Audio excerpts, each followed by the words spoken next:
All right, this is one that I'm bidding. I don't have the job yet, but I bid to remove this tree here, and I will show you why. So looking at the base of the tree, you can see that they recently had a big limb fall off and come across the road. And by looking at the rest of the tree, you have to look at the base of the tree to determine the structural integrity of such a tree. First off, you have to look at the road. It's an old road. It's probably been here 40 years or so. But the grade used to be up here. And they bulldozed all of this and cut all the roots and severed everything. And long-term effect and impact from severed roots leads to basal crown rot, trunk damage, internal decay, lots of weaknesses. And the base of the tree is the most critical part that you have to pay attention to.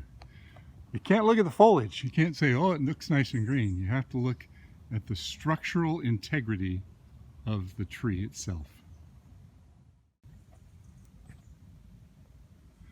So if we look at the base of the tree, I can see that the wood is dying back all the way up through here into this area of decay. I can see some white rot in there. The front of this tree, where it ripped off, looks like the wood is still pretty good. But when you look up into this area, it goes all the way up and all the way around. So this entire limb is ready to break. That one is compromised. This one is compromised. And if you take those two out, then all you've got is those two branches which are severely imbalanced. So you can't really cut those back and make them reasonably sound. So I condemn this tree. It would probably be a good idea to get in here and really discover just how weak this is. Because you may have to put a climber up there. Oh my God, look at this. This isn't weakening anything. All I'm doing is pulling out decayed tissue.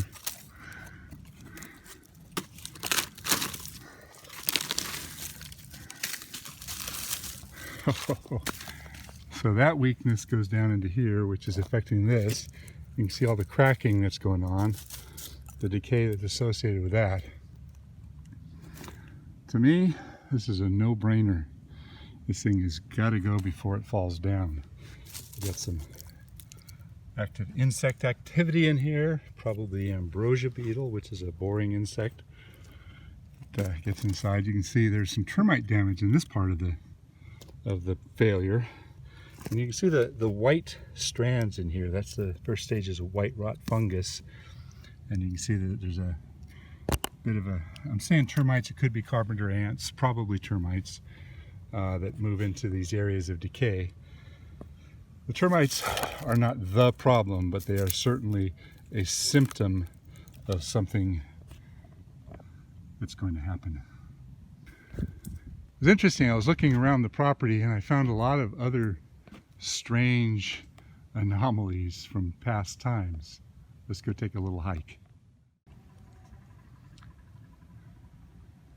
I don't know how well you can see that, but there's a cable from a chain all the way up to a chain over there, which is embedded in the tree.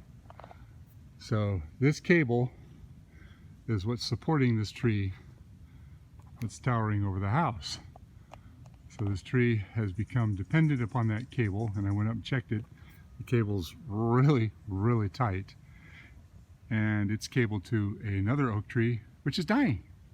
There was actually two cables up there. There's one on the ground over here. That one went to a tree which is now dead. So there were two cables up in this tree that were not professionally done. to help prevent that tree from falling down.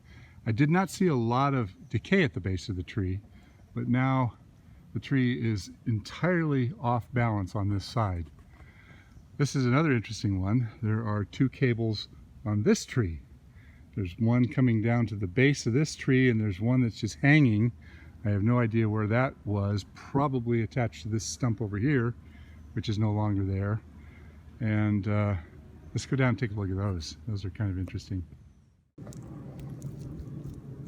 There's a bay tree here that was removed. It's a California bay, and you can see it's vigorously trying to re-sprout itself.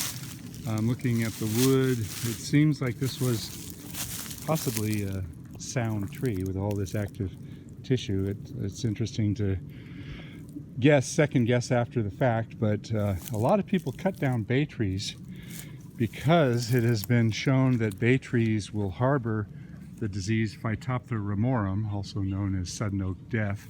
It doesn't kill bay trees, but a lot of people are saying, including a lot of top arborists, that bay trees are a mistake if you have them growing with your oak trees. So many people are cutting down healthy bay trees to save dying oak trees. I don't get it.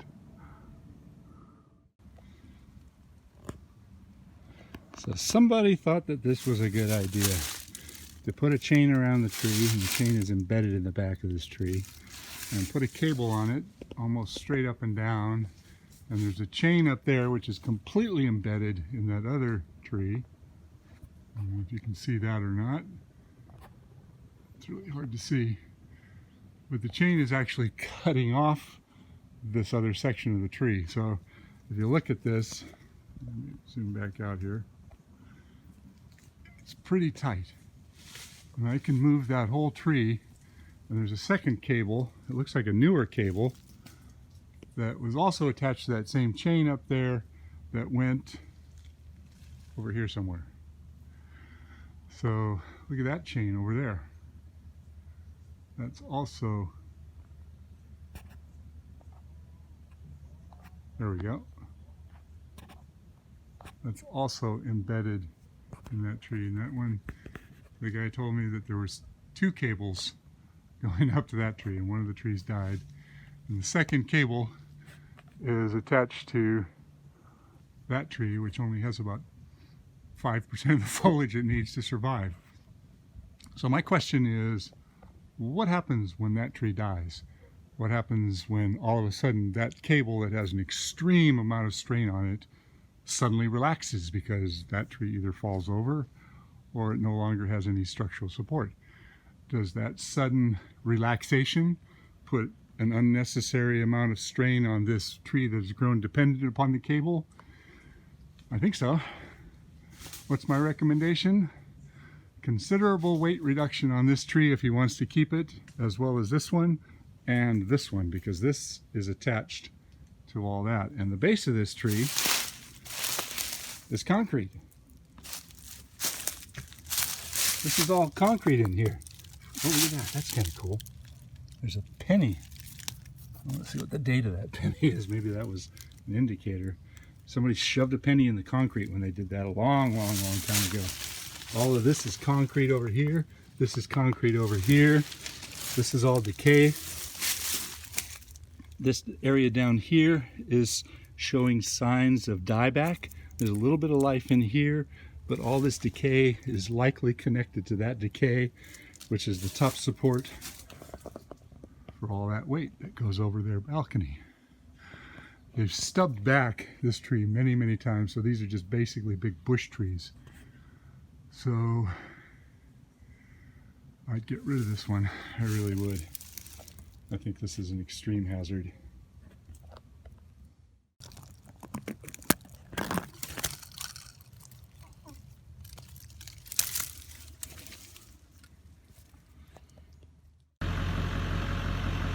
And would you look at this poor oak tree up on a little mound surrounded by all this new construction. What do you think the chances are of that tree surviving?